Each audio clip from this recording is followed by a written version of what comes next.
Dear students, अस्सलाम वालेकुम। आज के लेक्चर क्लिप में हम बात करेंगे स्टेम की। स्टेम जो है, it is usually the above ground upright ascending part of the plant. Stem हम कहते हैं वो पार्ट प्लांट का जो यूजुअली सॉइल से अबव होता है और ग्रो करता है नीचे से ऊपर की ओर। तो उसी को हम कहते हैं upright and ascending part of plant. इसमें एक और बात है, it is negatively geotropic and positively phototropic. जो स्टेम होता है ये दूर भागता है ग्रेविटी से और ये भागता है टुवर्ड सनलाइट, तभी हमने कहा positively phototropic and negatively geotropic. ये जो स्टेम होता है, stem grows from plumule of the embryo. तो इस जो बेसिकली ये बनता है ये पेलम्यूल से होता है। आपने ऑलरेडी पता, आप जानते हैं कि जो एम्ब्रियो होता है इसमें पेलम्यूल और रेडिकल होता है। तो पेलम्यूल जब ग्रो करता है तो उसी सिस्टम बनता है। एक और बात इसमें आपको समझनी है, वो ये growth is with the help of terminal bud. जो स्टेम की ग्रोथ होती है, जो इसमें लंबाई इंक्रीज होती है, इंक्रीज इन लेंथ जो होता है स्टेम में, it is with help of terminal bud. ये होता है टर्मिनल बड की वजह से, जो बड होता है टिप पे। तो बड्स पे हम आगे आ रहे हैं। जो इसके ब्रांचेस होते हैं, स्टेम के ब्रांच होते हैं एक्सोजीनियस। एक्सोजीनियस मीन्स की जो ब्रांचिंग स्टेम में होती है, दे arise from the superficial, from the periphery of the stem.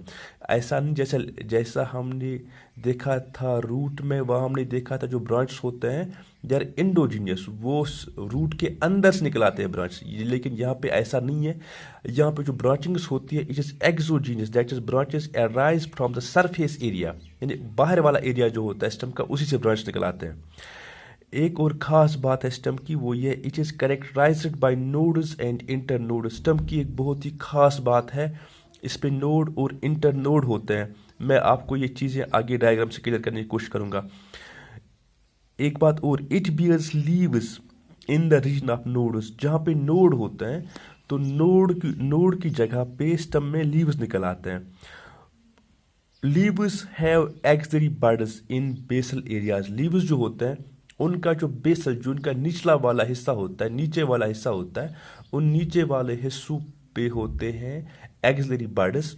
जो ये एक्सिलरी बड्स होते हैं यही आगे चल के ग्रो करते हैं। हमने वो नीचे लिखा हुआ है, ये एक और इस पे point, axillary buds grow to form branch.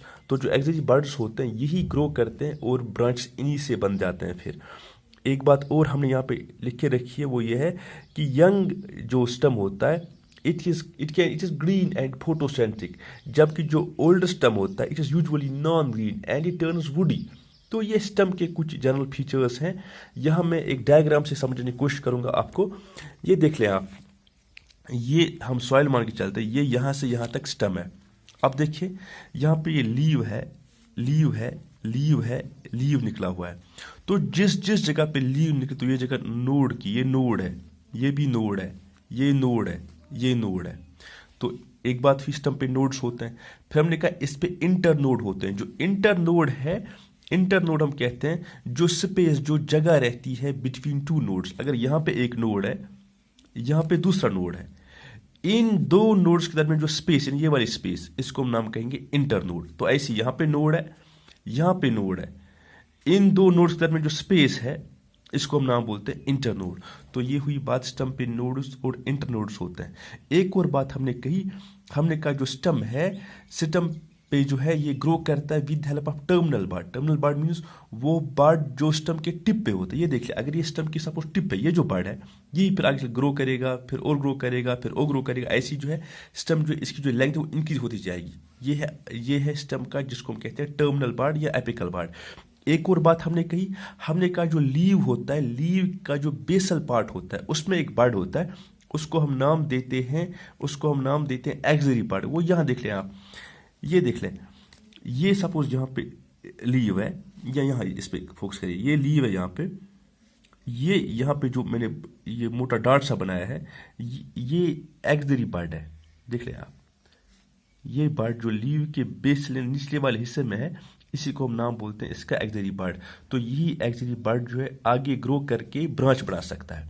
तो ये स्टेम के मुद्दे कुछ जनरल बातें थी। अब यहाँ पे एक टर्म आ गई है बड, तो इस बर्ड को हम कोशिश करते समझने की बर्ड बेसिकली होता क्या है। देखिए, जो बर्ड है, बर्ड को हम कहते हैं, इसको हम डिफाइन करते हैं as a compact. Compact means जो एक जगह जमा हो, कंडेंस हुआ हो।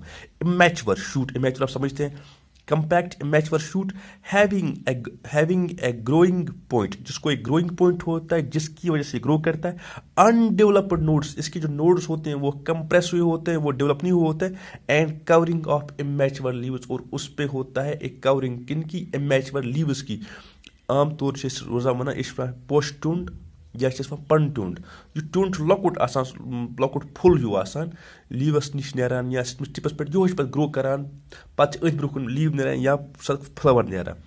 अब जो बर्ड्स होते हैं, बर्ड्स जो है they can be vegetative birds और फ्लोरल बर्ड्स। वही बात जो मैंने अभी कही, वेजिटेटिव बर्ड होता है वो बर्ड जिससे आगे चल के लीफी शूट बने, जबकि फ्लोरल बर्ड होता है वो बर्ड जो डेवलप हो जाए और फ्लावर बने। कशर पे अत पन टूंड तो पोस्ट टूंड। हाँ, on the base of position, position की बुनियाद पे जो बर्ड्स होते हैं इनकी दो मेन किस्में, एक है टर्मिनल बर्ड, एक है लेटरल बर्ड।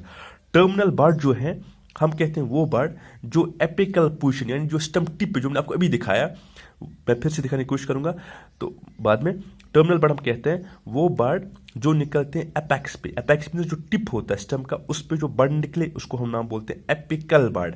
तो लेटरल बर्ड जो हम कहते हैं बर्ड जो अराइज हो जाए, जो निकल जाए और on any part of the plant except stump tip. Stump tip को छोड़ के अगर प्लांट पे कहीं पे भी बर्ड निकलता है उसको हम नाम बोलते हैं लेटरल बर्ड। अब लेटरल बर्ड की फिर तीन मेन किस्में, एक है एक्सिलरी, एक है एक्स्ट्रा एक्सिलरी, एक है एडवेंशियस। एक्सिलरी हम बोलते हैं वो बर्ड जो निकलता है इन एक्सिल ऑफ लीफ, जो लीफ एक्सिल में निकलता है, यानी जो हमने अभी कहा लीव के बेसल पार्ट में जो निकलता है उसको हम नाम बोलते हैं एक्सिलरी बर्ड।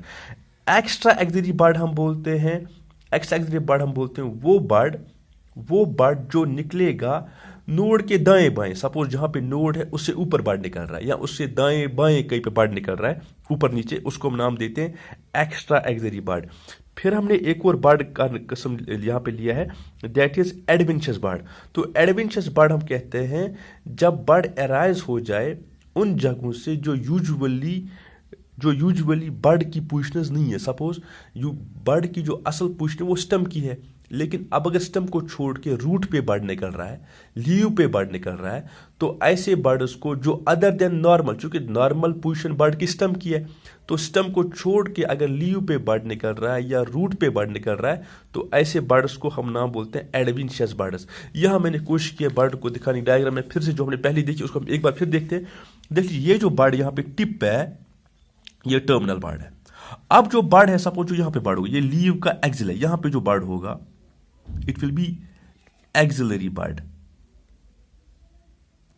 अब अगर जो ये एक्सिलरी बर्ड है, अगर इसे दाएं बाएं, सपोज यहां पे बर्ड निकला है, यहां इससे ऊपर यहां पे बर्ड निकला है, ये बर्ड या ये बर्ड, इनको हम नाम बोलते हैं एक्स्ट्रा एक्सिलरी बर्ड्स। फिर हमने आपसे लास्ट बात कही, हमने कहा अब अगर बर्ड निकला है रूट पे या बर्ड निकला है शूट पे, बर्ड निकला है लीव पे, जो यूजुअली बर्ड की पोजीशंस नहीं है, तो ऐसे बर्ड्स को हम नाम बोलते हैं बेटा एडवेंशियस बर्ड्स, यानी अदर देन नॉर्मल। तो ये एक ब्रीफ तौर ऑफ सिस्टम का, आगे हम इसको लेके चलेंगे अपने अगले लेक्चर्स में। Thank you.